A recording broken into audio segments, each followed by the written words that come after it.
어르신 여러분, 오늘도 혼자라서 걱정이신가요? 혼자라서 매일 걱정을 하시는 여러분은 축복의 삶을 살고 계십니다. 진짜입니다. 자식들 안 오는 게 서운하시다고요? 안 오는 게 여러분의 자유를 더욱 멋지게 만들어주는 겁니다. 친구들 연락 없어서 슬프다고요? 연락 없어서 평화로운 겁니다. 지금 이 순간에도 수많은 어르신들이 혼자 있는 시간 속에서 인생 최고의 행복을 누리고 계십니다. 왜 그런지 아십니까? 오늘 그 비밀을 모두 공개합니다. 당신은 지금 혼자 계십니까? 아침에 눈을 뜨면 옆자리가 비어 있고 부엌에서 아침 준비하는 소리도 들리지 않습니다. 전화기를 확인해도 밤새 온 메시지는 하나도 없고 오늘 하루 누가 찾아올 것 같지도 않습니다. 이런 날이 어제도 그랬고 그저께도 그랬고 벌써 몇 주째 계속되고 있습니다. 자식들에게 전화를 걸어봅니다. 통화 연결음이 길게 울리다가 바쁘다는 말과 함께 짧게 끊어집니다. 손주들은 명절 때 잠깐 왔다가도 할머니 할아버지와 이야기하기보다는 휴대폰만 들여다보다 금방 가버립니다. 평생 친하게 지내던 친구들도 이제는 건강이 안 좋아져서 만나기조차 쉽지 않습니다. 혼자 있는 시간이 점점 길어집니다. 아침을 혼자 먹고 점심을 혼자 먹고 저녁도 혼자 먹습니다. 텔레비전을 켜면 온 가족이 모여 웃고 떠드는 광고가 나오는데 그걸 보면 가슴 한 구석이 무너지는 것 같습니다. 나는 왜 이렇게 혼자인가? 내가 뭘 잘못했나 하는 생각이 자꾸만 듭니다. 거울을 봅니다. 언제 이렇게 늙었는지 주름투성이 얼굴과 구부러진 등이 낯설기만 합니다. 젊었을 때는 이렇지 않았는데 그때는 집안이 늘 시끄럽고 바빴고 전화벨도 자주 울렸습니다.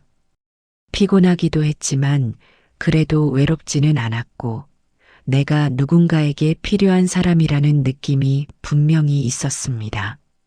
하지만 지금은 완전히 다릅니다. 집안은 고요하기만 하고 시계 소리만 똑딱똑딱 들립니다.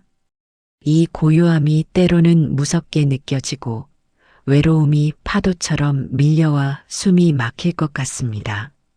할 수 없이 텔레비전을 켜지만 사람 소리가 나와도 오히려 내가 혼자라는 사실만 더 확인될 뿐입니다. 소파에 앉아 생각합니다. 평생 자식들을 위해 모든 것을 바쳤는데 왜 그들은 나를 찾지 않는가? 친구들과 그렇게 돈독하게 지냈는데 왜 이제는 연락조차 뜸한가? 억울하고 서운하고 화도 나지만 동시에 이대로 늙어가는 것이 너무 두렵습니다. 밤이 되면 더 심합니다. 어둠 속에 혼자 누워 있으면 온갖 생각이 다 듭니다.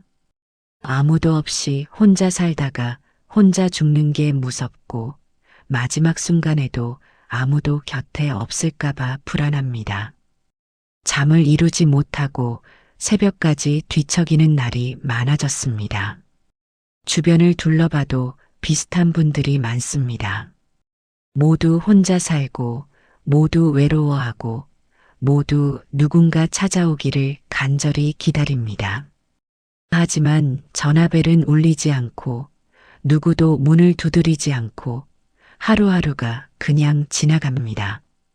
이게 우리가 맞이한 노년의 현실입니다. 명절이 돌아오면 더욱 참담합니다. 혼자서 작은 상을 차리고 혼자 절을 하고 혼자 밥을 먹는데 텔레비전에서는 온 가족이 모여 즐겁게 웃고 있습니다. 그 모습을 보면 눈물이 나고 평생 열심히 살았는데 왜 마지막은 이렇게 외롭고 쓸쓸한지 한탄하게 됩니다. 혹시 이런 생각을 하고 계십니까? 나는 이제 아무에게도 필요 없는 사람이다. 세상에 혼자 버려진 것 같다. 남은 인생을 이렇게 외롭게만 살다가 가야 하는구나.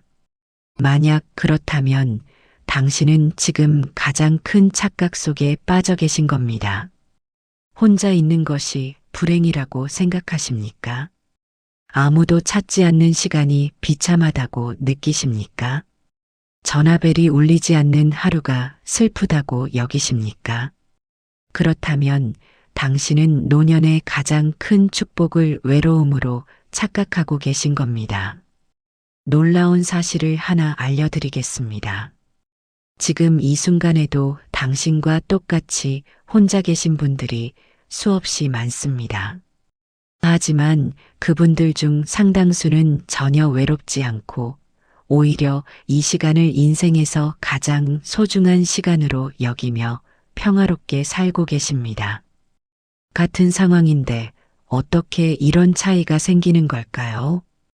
그분들은 특별한 사람들이 아닙니다. 돈이 많아서도 아니고 자식이 잘나서도 아니고 건강해서도 아닙니다. 단 하나가 다릅니다. 혼자라는 상황을 바라보는 관점이 완전히 다릅니다. 68세에 완전히 혼자가 된 한 어르신이 있습니다. 처음에는 극심한 외로움에 시달렸지만 6개월 후에는 완전히 다른 사람이 되어 있었습니다. 그분은 이제 혼자 있는 시간을 축복이라고 말합니다. 오히려 누가 찾아오면 불편하다고까지 합니다. 대체 무슨 일이 있었던 걸까요? 오늘 그 비밀을 낱낱이 밝혀드리겠습니다. 혼자 있는 시간이 왜 축복인지, 아무도 찾지 않는 하루가 왜 평화로운지, 고독이 왜 자유인지 정확하게 알려드리겠습니다. 끝까지 집중해 주십시오. 이 영상 하나가 여러분의 남은 인생을 완전히 바꿔놓을 것입니다. 제 이야기가 유익하다고 생각되시면 댓글에 네라고 적어주세요. 유익하지 않다면 노라고 적어주세요. 여러분의 솔직한 의견이 저를 더 발전하게 만듭니다. 구독과 좋아요는 여러분의 노년을 응원하는 작은 힘이 됩니다. 끝까지 시청하시면 인생이 달라지는 구체적인 방법을 얻으실 겁니다. 이제 한 분의 이야기를 들려드리겠습니다. 68세 윤기철 어르신의 이야기입니다. 윤기철 어르신은 3년 전 아내를 먼저 떠나보냈습니다. 45년을 함께 산 아내였습니다. 아침에 일어나면 늘 아내가 부엌에서 아침을 준비하고 있었고 저녁이면 함께 텔레비전을 보며 하루를 마무리했습니다. 그런 일상이 어느 날 갑자기 끊어졌습니다. 장례를 치르고 집으로 돌아왔을 때 윤기철 어르신은 그제야 현실을 깨달았습니다. 이제 완전히 혼자라는 사실을 말입니다. 두 자녀는 모두 해외에 나가 있었고 1년에 한두 번 명절 때나 얼굴을 볼 수 있었습니다. 친구들도 있었지만 모두 나이가 들어 자주 만나기 어려웠습니다. 처음 몇 달은 견딜 수가 없었습니다. 아침에 눈을 뜨면 옆자리가 비어 있다는 사실이 믿어지지 않았고 습관적으로 여보하고 불러보지만 대답이 없었습니다. 밥을 해 먹어도 혼자 먹는 밥은 모래를 씹는 것 같았고 저녁이면 텅 빈 소파를 바라보며 눈물만 흘렸습니다. 윤기철 어르신은 매일 전화기만 바라봤습니다. 자식들이 연락하기를, 누군가 안부를 물어보기를 간절히 기다렸습니다. 하지만 전화벨은 좀처럼 울리지 않았고 일주일에 한 번 자식들이 짧게 안부 전화를 하는 게 전부였습니다. 그마저도 바쁘다며 이분도 채 통화하지 못하고 끊었습니다. 하루하루가 지옥 같았습니다. 아침부터 저녁까지 말 한마디 하지 않는 날이 태반이었고 거울을 볼 때마다 초라하고 비참한 자신의 모습만 보였습니다. 이렇게 살아서 뭐하나 차라리 아내 따라가는 게 낫지 않나 하는 생각까지 들었습니다. 실제로 윤기철 어르신은 서랍 속에 안 먹던 수면제를 모아두기 시작했습니다. 6개월이 지났을 때쯤이었습니다. 어느 날 새벽 잠을 이루지 못하고 뒤척이다가 윤기철 어르신은 문득 밖으로 나가고 싶었습니다. 이 답답한 집에서 벗어나고 싶었습니다. 새벽 5시였지만 옷을 입고 집을 나섰습니다. 밖은 아직 어두웠지만 동쪽 하늘이 조금씩 밝아오고 있었습니다. 집 앞 공원으로 걸어갔는데 그 시간 공원에는 아무도 없었습니다. 완전한 고요였습니다. 새소리만 들렸고 바람 소리만 들렸고 나뭇잎 흔들리는 소리만 들렸습니다. 윤기철 어르신은 벤치에 앉았습니다. 그리고 그냥 가만히 앉아 있었습니다. 아무 생각도 하지 않고 아무것도 하지 않고 그냥 그 고요함 속에 있었습니다. 그런데 이상한 일이 일어났습니다. 가슴을 짓누르던 외로움이 조금씩 사라지는 것 같았습니다. 대신 알 수 없는 평온함이 밀려왔습니다. 아무도 없는 이 공원이, 이 고요함이, 이 혼자 있는 시간이 전혀 외롭지 않았습니다. 오히려 편안했습니다. 그때 깨달았습니다.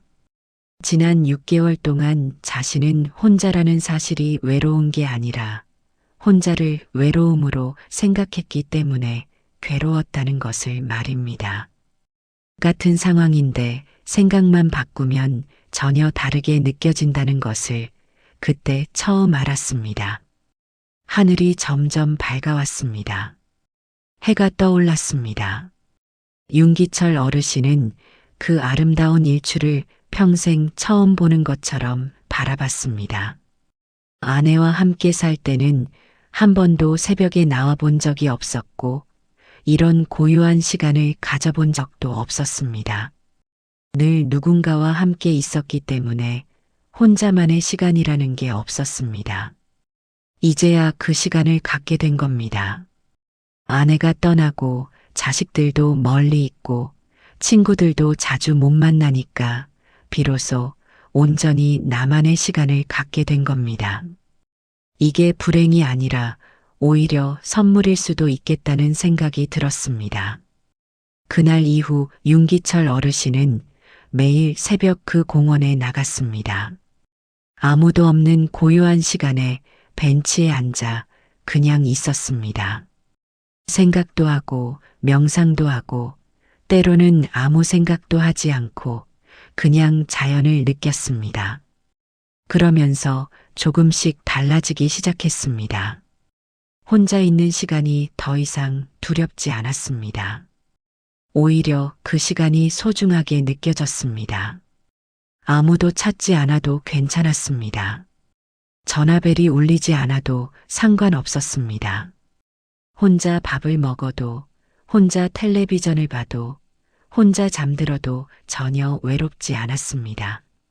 3개월 후 윤기철 어르신은 서랍 속에 모아두었던 수면제를 모두 버렸습니다. 더 이상 필요 없었습니다. 살고 싶었습니다. 이 고요하고 평화로운 시간을 더 누리고 싶었습니다. 윤기철 어르신은 새벽 산책 외에도 다른 것들을 시작했습니다. 젊었을 때 하고 싶었지만 바빠서 못했던 그림을 배우기 시작했습니다. 혼자 조용히 그림을 그리는 시간이 좋았습니다. 아무도 방해하지 않고 아무에게도 평가받지 않고 그냥 내가 하고 싶은 대로 할 수 있었습니다. 6개월이 지났을 때 자식들이 명절 때문에 한국에 왔습니다. 아들이 아버지를 보고 깜짝 놀랐습니다. 아버지 얼굴이 완전히 달라져 있었기 때문입니다. 6개월 전만 해도 초라하고 슬픈 표정이었는데 지금은 밝고 평온한 얼굴이었습니다. 아들이 물었습니다. 아버지, 무슨 좋은 일 있으세요? 윤기철 어르신은 웃으며 대답했습니다. 혼자 있는 법을 배웠단다. 혼자가 외로운 게 아니라 자유라는 걸 알았어. 아들은 아버지가 외롭고 불쌍할 거라고 생각했는데 오히려 아버지가 자신보다 더 평화로워 보였습니다. 바쁜 일상에 치이며 스트레스 받는 자신과 달리 아버지는 고요 속에서 진짜 평화를 찾은 것 같았습니다. 윤기철 어르신은 지금도 매일 새벽 그 공원에 나갑니다. 아무도 없는 고요한 시간에 벤치에 앉아 해가 뜨는 것을 봅니다. 그 시간이 하루 중 가장 행복한 시간입니다. 아무도 찾지 않아도 괜찮습니다. 혼자라서 오히려 좋습니다. 3년 전 아내를 잃고 완전히 혼자가 되었을 때 윤기철 어르신은 세상이 끝난 것 같았습니다. 하지만 지금 돌이켜보니 그때가 새로운 시작이었습니다. 평생 누군가와 함께 있느라 한 번도 만나보지 못했던 진짜 자신을 만난 시작이었습니다. 윤기철 어르신은 이제 확신합니다. 혼자 있는 시간은 불행이 아니라 축복이라고. 고독은 외로움이 아니라 자유라고. 아무도 찾지 않는 하루는 슬픈 게 아니라 평화로운 것이라고. 그리고 이 진실을 깨닫는 순간 노년은 더 이상 두려운 시간이 아니라 인생에서 가장 아름다운 시간이 된다고 말입니다. 윤기철 어르신의 이야기를 들으시니 어떤 생각이 드십니까? 혹시 저분이라서 가능했던 거 아니냐고 생각하십니까? 아닙니다. 윤기철 어르신은 특별한 사람이 아니었습니다. 여러분과 똑같은 평범한 노인이었습니다. 다만 한 가지가 달랐습니다. 혼자라는 상황을 바라보는 관점을 바꿨다는 것입니다. 그 관점 하나가 지옥 같던 나날을 천국 같은 시간으로 바꿔놓았습니다. 이제 그 비밀을 하나씩 밝혀드리겠습니다. 늙어서 돈 사람 아무도 없어도 괜찮은 첫 번째 이유는 진짜 나를 만나기 때문입니다. 평생을 누군가와 함께 살았습니다. 부모와 함께, 형제와 함께, 배우자와 함께, 자식과 함께 살았습니다. 항상 누군가의 아들이었고, 누군가의 남편이었고, 누군가의 아버지였습니다. 그 역할들 속에서 진짜 나는 사라졌습니다. 내가 뭘 좋아하는지, 뭘 원하는지, 어떤 사람인지 생각해 볼 겨를이 없었습니다. 항상 남의 기준에 맞춰 살았고, 남의 기대에 부응하며 살았습니다. 그런데 이제 아무도 없습니다. 아무도 없으니 역할도 사라졌습니다. 누군가의 아버지 노릇도 하지 않아도 되고, 누군가의 남편 노릇도 하지 않아도 됩니다. 그냥 나로 존재하면 됩니다. 이때 비로소 진짜 나를 만날 수 있습니다. 심리학자 칼 융은 말했습니다. 고독은 자아를 발견하는 유일한 통로라고 했습니다. 혼자 있어야 내 목소리가 들리고 조용해야 내 마음이 보입니다. 윤기철 어르신이 새벽 공원에서 발견한 것도 바로 이것이었습니다. 45년 동안 아내와 함께 살면서 한 번도 온전히 혼자인 적이 없었습니다. 아내가 떠나고 나서야 비로소 혼자만의 시간을 가질 수 있었고 그 시간 속에서 진짜 자신을 만났습니다. 그림을 좋아한다는 것도 고요를 즐긴다는 것도 새벽 공기를 사랑한다는 것도 그때 처음 알았습니다. 두 번째 이유는 타인의 기대에서 해방되기 때문입니다. 사람이 있으면 기대가 있습니다. 배우자는 당신이 이러저러 하기를 기대하고 자식들은 당신이 이래야 한다고 생각하고 친구들도 나름의 기대를 가지고 있습니다. 그 기대들을 충족시키느라 평생을 살았습니다. 하지만 이제 아무도 없습니다. 아무도 없으니 기대도 없습니다. 내가 어떻게 살든 무엇을 하든 누가 뭐라고 할 사람이 없습니다. 완벽한 자유입니다. 아침에 일어나고 싶을 때 일어나도 됩니다. 밥을 먹고 싶을 때 먹어도 되고 안 먹고 싶으면 안 먹어도 됩니다. 하루 종일 잠옷 입고 있어도 되고 집안일을 안 해도 됩니다.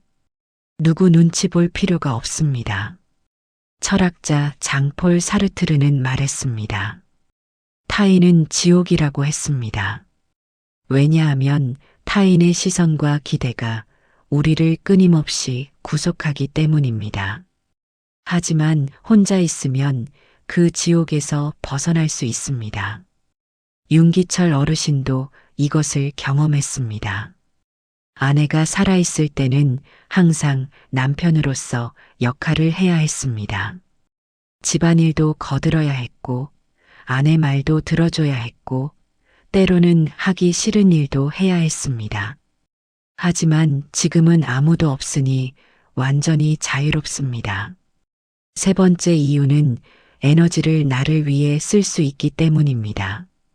사람을 만나는 건 생각보다 많은 에너지를 소모합니다. 대화하고 반응하고 눈치 보고 맞춰주고 이 모든 것이 에너지를 필요로 합니다. 젊었을 때는 에너지가 넘쳐서 괜찮았지만 나이가 들면 에너지가 제한적입니다. 하루에 쓸 수 있는 에너지가 정해져 있는데 그것을 다른 사람과의 관계에 다 써버리면 정작 나를 위한 에너지는 남지 않습니다. 자식들 만나느라 에너지 다 쓰고 나면 저녁에는 아무것도 못하고 쓰러집니다. 친구들 상대하느라 기력 다 빠지면 다음 날은 누워서 보냅니다. 하지만 아무도 찾지 않으면 에너지가 온전히 보존됩니다. 그 에너지를 나를 위해 쓸 수 있습니다. 산책하고 책 읽고 그림 그리고 명상하고 내가 좋아하는 일을 할 수 있습니다. 이것이 훨씬 의미 있는 에너지 사용입니다. 심리학에서는 이것을 에너지 경제라고 부릅니다. 제한된 자원을 어디에 쓸 것인가의 문제입니다. 노년에는 이 선택이 매우 중요합니다. 윤기철 어르신은 그 에너지를 새벽 산책과 그림 그리기에 쓰기로 했고 그것이 그의 삶을 바꿨습니다. 네 번째 이유는 비교와 경쟁에서 벗어나기 때문입니다. 사람을 만나면 자동으로 비교가 시작됩니다. 친구를 만나면 자식을 비교하고 이웃을 만나면 경제력을 비교하고 친척을 만나면 손주를 비교합니다. 의도하지 않아도 자연스럽게 비교하게 됩니다. 비교는 불행의 씨앗입니다. 남이 나보다 잘 되면 속상하고 내가 못 되면 위축됩니다. 항상 이기고 지는 게임을 하는 것 같아서 피곤합니다. 노년이 되어서도 이런 경쟁에서 벗어나지 못하면 평생 불행합니다. 하지만 혼자 있으면 비교 대상이 없습니다. 친구 아들이 성공했든 말든 모릅니다. 이웃이 새 차를 샀든 말든 모릅니다. 손주가 좋은 대학에 갔든 말든 모릅니다. 비교가 없으니 마음이 평온합니다. 남이 잘 되든 못 되든 내 마음은 흔들리지 않습니다. 내가 가진 것이 적어도 비교할 대상이 없으니 불만이 없습니다. 이것이 진짜 평화입니다. 부처는 말했습니다. 비교는 모든 고통의 뿌리라고 했습니다. 비교를 멈추는 순간 고통의 90%가 사라집니다. 혼자 있으면 자연스럽게 비교가 멈춥니다. 다섯 번째 이유는 삶의 본질을 깨닫기 때문입니다. 사람들에게 둘러싸여 있으면 본질을 보지 못합니다. 늘 표면적인 것들에만 신경 쓰게 됩니다. 어떻게 보일까, 뭐라고 생각할까, 이런 것들만 걱정합니다. 하지만 혼자 있으면 그런 것들이 다 사라집니다. 아무도 보는 사람이 없으니 꾸밀 필요가 없습니다. 아무도 평가하는 사람이 없으니 잘 보일 필요가 없습니다. 그냥 있는 그대로 존재하면 됩니다. 그러면서 삶의 본질을 보게 됩니다. 결국 중요한 건 남에게 어떻게 보이느냐가 아니라 내가 어떻게 느끼느냐입니다. 남이 나를 어떻게 생각하느냐가 아니라 내가 나를 어떻게 생각하느냐입니다. 이 본질을 깨닫는 순간 인생이 달라집니다. 윤기철 어르신이 새벽 공원에서 깨달은 것도 이것이었습니다. 아무도 없는 고요 속에서 삶의 본질을 봤습니다. 결국 중요한 건 자식들이 얼마나 자주 오느냐가 아니라 나 스스로 평화로우냐입니다. 친구들이 얼마나 많으냐가 아니라 나 혼자 있어도 괜찮으냐입니다. 이 5가지 이유는 모두 연결되어 있습니다. 혼자 있으면 진짜 나를 만나고 타인의 기대에서 벗어나고 에너지를 나를 위해 쓰고 비교에서 자유로워지고 삶의 본질을 깨닫습니다. 이 모든 것이 축복입니다. 윤기철 어르신의 이야기는 특별한 이야기가 아닙니다. 이것은 모든 노인에게 적용되는 보편적 진리입니다. 당신도 지금 혼자 계십니까? 그렇다면 당신도 이 축복을 받을 수 있습니다. 단 하나만 바꾸면 됩니다. 관점을 바꾸는 겁니다. 혼자를 외로움으로 보지 말고 자유로 보는 겁니다. 아무도 찾지 않는 시간을 슬픔으로 보지 말고 평화로 보는 겁니다. 관점이 바뀌는 순간 모든 것이 바뀝니다. 같은 상황인데 지옥이 천국이 됩니다. 외로움이 자유가 됩니다. 고독이 축복이 됩니다. 그런데 이것은 저절로 일어나지 않습니다. 의식적인 노력이 필요합니다. 매일 스스로에게 말해줘야 합니다. 나는 혼자여도 괜찮다고, 혼자라서 오히려 좋다고, 이 시간이 축복이라고 말입니다. 처음에는 믿어지지 않을 겁니다. 윤기철 어르신도 처음에는 그랬습니다.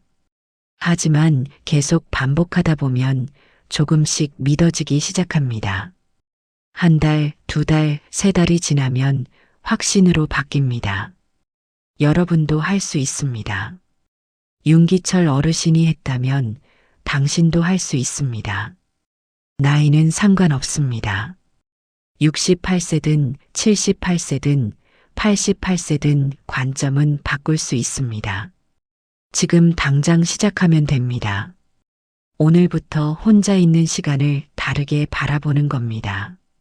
외로움이 아니라 자유로, 슬픔이 아니라 평화로 바라보는 겁니다. 그러면 당신의 남은 인생이 완전히 달라질 것입니다. 이제 구체적으로 무엇을 해야 할지 알려드리겠습니다. 관점을 바꾸는 것만으로는 부족합니다. 실천이 필요합니다. 작은 행동 하나하나가 쌓여서 당신의 노년을 바꿀 것입니다. 첫 번째 실천은 혼자만의 시간을 의도적으로 만드는 것입니다. 많은 분들이 혼자 있는 시간을 피하려고 합니다. 외로울까봐, 슬플까봐, 우울할까봐 두려워합니다. 그래서 텔레비전을 계속 켜두고 라디오를 틀어놓고 누군가에게 전화를 걸려고 합니다. 하지만 이것은 잘못된 방법입니다. 혼자 있는 시간을 피하면 피할수록 그 시간이 더 두려워집니다. 반대로 의도적으로 혼자 있는 시간을 만들면 익숙해집니다. 익숙해지면 편안해지고 편안해지면 즐겁게 됩니다. 윤기철 어르신처럼 매일 아침 30분이라도 완전히 혼자 있는 시간을 가지세요. 텔레비전도 끄고 라디오도 끄고 전화기도 멀리 두세요. 그냥 조용히 앉아 있거나 창밖을 바라보거나 천천히 차를 마시세요. 처음에는 어색할 겁니다. 온갖 생각이 다 들고 불안하고 견디기 힘들 수도 있습니다. 하지만 계속하세요. 일주일만 지나면 조금 익숙해지고, 한 달이 지나면 편안해지고, 석 달이 지나면 그 시간이 하루 중 가장 소중한 시간이 됩니다. 두 번째 실천은 나와 대화하는 습관을 만드는 것입니다. 평생 남의 말만 들었습니다. 배우자의 말, 자식의 말, 친구의 말, 세상의 말을 들으며 살았습니다. 정작 내 목소리는 듣지 못했습니다. 이제 내 목소리를 들어야 합니다. 나는 무엇을 원하는가? 나는 무엇이 좋은가? 나는 어떤 사람인가? 이런 질문을 스스로에게 던지고 대답을 들어보세요. 일기를 쓰는 것도 좋은 방법입니다. 매일 저녁 10분만 투자해서 오늘 느낀 것을 써보세요. 오늘 무엇이 좋았는지, 무엇이 힘들었는지, 무엇을 깨달았는지 적어보세요. 글씨가 삐뚤빼뚤해도 상관없고 문장이 매끄럽지 않아도 괜찮습니다. 아무도 볼 사람이 없으니 편하게 쓰면 됩니다. 이렇게 나와 대화하다 보면 점점 나를 알아갑니다. 평생 모르고 살았던 진짜 나를 발견하게 됩니다. 그리고 그 발견이 당신을 자유롭게 만들 것입니다. 세 번째 실천은 자연과 함께하는 시간을 갖는 것입니다. 윤기철 어르신이 새벽 공원에서 평화를 찾은 것처럼 자연은 우리에게 큰 위로를 줍니다. 자연 앞에서는 누구나 평등하고 자연은 우리를 평가하지 않습니다. 그냥 있는 그대로 받아줍니다. 매일 30분이라도 밖에 나가세요. 공원을 걷거나 산책로를 걷거나 동네 한 바퀴를 돌아도 좋습니다. 걸으면서 새소리를 듣고 바람을 느끼고 나무를 보고 꽃을 보세요. 계절의 변화를 느끼고 자연의 리듬을 느끼세요. 자연과 함께하는 시간이 쌓이면 마음이 안정됩니다. 조급함이 사라지고 불안이 줄어들고 평온함이 찾아옵니다.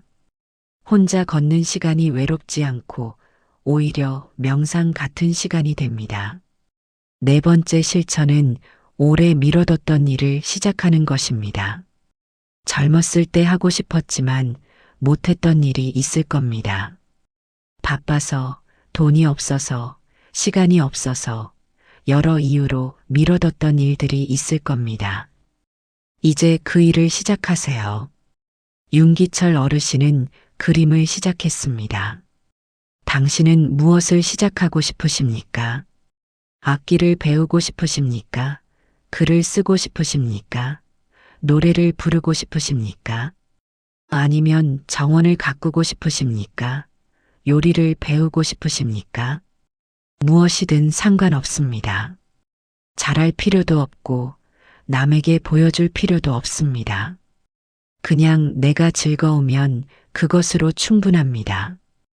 혼자 있는 시간에 이런 활동을 하면 외로움이 끼어들 틈이 없습니다. 철학자 쇼펜하우어는 말했습니다. 혼자 있을 수 있는 사람만이 진정으로 자유로운 사람이라고 했습니다. 혼자 있는 능력은 타고나는 게 아니라 훈련으로 만들어진다고 했습니다. 지금 바로 그 훈련을 시작하는 겁니다. 다섯 번째 실천은 관계의 질을 바꾸는 것입니다. 혼자 있는 것이 좋다고 해서 모든 관계를 끊으라는 말이 아닙니다. 대신 관계의 질을 높이라는 겁니다. 양보다 질이 중요합니다.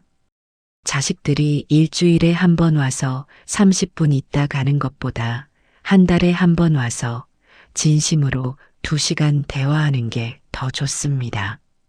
친구를 매일 만나서 시간 때우는 것보다 일주일에 한 번 만나서 깊은 이야기를 나누는 게 더 좋습니다.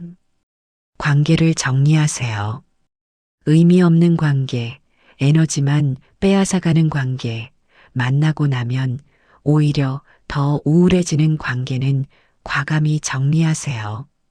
대신 진짜 마음이 통하는 사람 만나면, 편안한 사람 함께 있으면, 에너지가 충전되는 사람과의 관계를 깊게 만드세요. 적은 수의 깊은 관계가 많은 수의 얕은 관계보다 훨씬 좋습니다. 그리고 그 깊은 관계조차도 너무 자주 만날 필요는 없습니다. 혼자 있는 시간과 함께하는 시간의 균형을 맞추는 게 중요합니다. 6번째 실천은 감사를 습관화하는 것입니다. 매일 아침 일어나면 3가지를 감사하세요. 오늘도 눈을 떴다는 것, 걸을 수 있다는 것, 밥을 먹을 수 있다는 것. 이런 당연한 것들이 사실은 기적입니다. 혼자 있다는 것도 감사의 대상입니다. 혼자 있을 수 있다는 건 자유가 있다는 뜻입니다. 아무에게도 방해받지 않는다는 건 평화가 있다는 뜻입니다. 이것을 감사하게 여기세요. 감사는 관점을 바꿔줍니다. 같은 상황인데 감사하면 축복으로 보이고 불평하면 저주로 보입니다. 매일 감사를 연습하면 점점 혼자 있는 시간이 소중하게 느껴집니다. 7번째 실천은 스스로에게 긍정의 말을 하는 것입니다. 매일 아침 거울을 보고 말하세요. 나는 혼자여도 괜찮다. 혼자라서 오히려 자유롭다. 이 시간이 내 인생에서 가장 소중한 시간이다. 처음에는 이상하게 느껴질 겁니다. 거짓말 같고 믿어지지 않을 수도 있습니다. 하지만 계속하세요. 뇌는 반복되는 말을 진실로 받아들입니다. 심리학에서는 이것을 자기암시라고 부릅니다. 긍정적인 자기암시는 실제로 우리의 감정과 행동을 바꿉니다. 한 달만 계속해도 효과를 느낄 수 있고 석 달이 지나면 완전히 믿게 됩니다. 8번째 실천은 명상이나 호흡을 배우는 것입니다. 명상은 어렵지 않습니다. 그냥 조용히 앉아서 호흡을 관찰하면 됩니다. 숨이 들어오고 나가는 것을 느끼기만 하면 됩니다. 하루 10분만 해도 충분합니다. 아침에 일어나서 10분, 혹은 저녁에 자기 전 10분. 조용히 앉아서 호흡만 관찰하세요. 생각이 떠오르면 그냥 놔두고 다시 호흡으로 돌아오세요.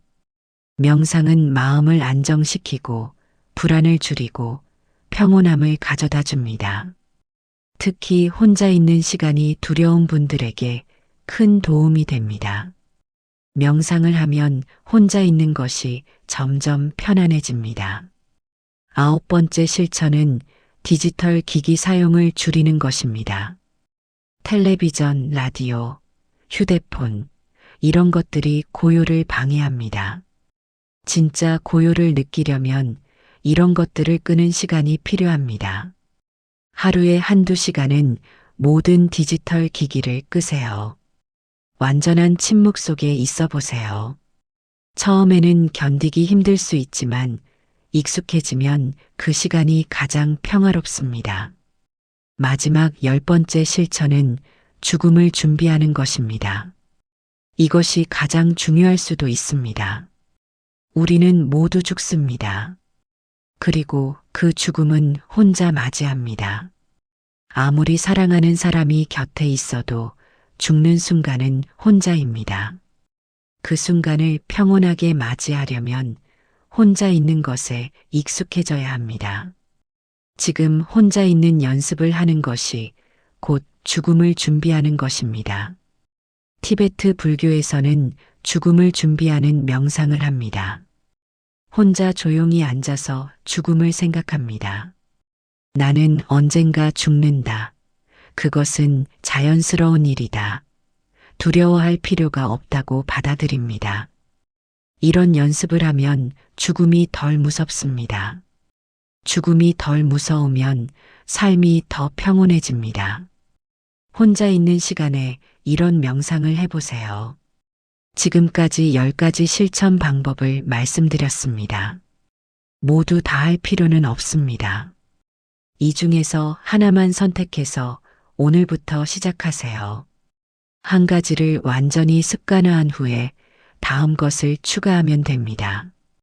중요한 것은 시작하는 것입니다. 완벽하게 할 필요도 없고 빨리 할 필요도 없습니다. 천천히 조금씩 꾸준히 하면 됩니다. 한 달 후면 작은 변화가 보일 것이고, 석 달 후면 큰 변화를 느낄 것이고, 6개월 후면 완전히 다른 사람이 되어 있을 것입니다. 윤기철 어르신도 처음에는 작게 시작했습니다. 그냥 새벽에 공원에 나가는 것부터 시작했습니다. 그것이 6개월 후에는 그의 인생을 완전히 바꿔놓았습니다. 당신도 할 수 있습니다. 마지막으로 한 가지만 더 말씀드리겠습니다. 혼자 있는 것을 두려워하지 마세요. 혼자는 외로움이 아니라 자유입니다. 고독은 슬픔이 아니라 평화입니다. 아무도 찾지 않는 하루는 비참한 게 아니라 온전히 나만의 하루입니다. 전화벨이 울리지 않는 시간은 쓸쓸한 게 아니라 방해받지 않는 시간입니다. 혼자 밥 먹는 것은 슬픈 게 아니라 내 속도대로 먹을 수 있는 자유입니다. 관점을 바꾸세요. 그러면 당신의 노년이 지옥에서 천국으로 바뀔 것입니다. 외로움이 축복으로 바뀔 것입니다. 고독이 가장 소중한 친구가 될 것입니다. 여러분은 지금 몇 살이십니까? 60대입니까? 70대입니까? 80대입니까? 나이는 중요하지 않습니다. 중요한 것은 오늘부터 시작하는 것입니다. 댓글에 여러분이 실천하실 것을 번호로 적어주세요. 1번 혼자만의 시간 만들기, 2번 나와 대화하기, 3번 자연과 함께하기, 4번 미뤄뒀던 일, 시작하기, 5번 관계의 질 바꾸기, 6번 감사 습관화하기, 7번 긍정의 말하기, 8번 명상하기, 9번 디지털 기기 줄이기, 10번 죽음 준비하기. 여러분의 다짐 하나하나가 이 채널을 더욱 발전시키고 다른 어르신들에게도 큰 힘이 됩니다. 여러분의 참여가 더 많은 분들에게 희망을 전하고 저에게도 더 좋은 콘텐츠를 만들 수 있는 에너지를 줍니다. 혼자 계셔서 힘드셨던 분들, 오늘 이 영상을 보시고 조금이라도 위로가 되셨다면 좋아요를 눌러주세요. 주변에 혼자 계셔서 외로워하시는 분이 있다면 이 영상을 공유해 주세요. 여러분 모두 고요 속에서 평화를 찾으시길 진심으로 바랍니다. 아무도 찾지 않아도 괜찮습니다. 혼자라서 오히려 좋습니다. 그 고요 속에서 진짜 당신을 만나시길 바랍니다. 건강하세요. 평화롭게 사세요. 끝까지 시청해 주셔서 감사합니다.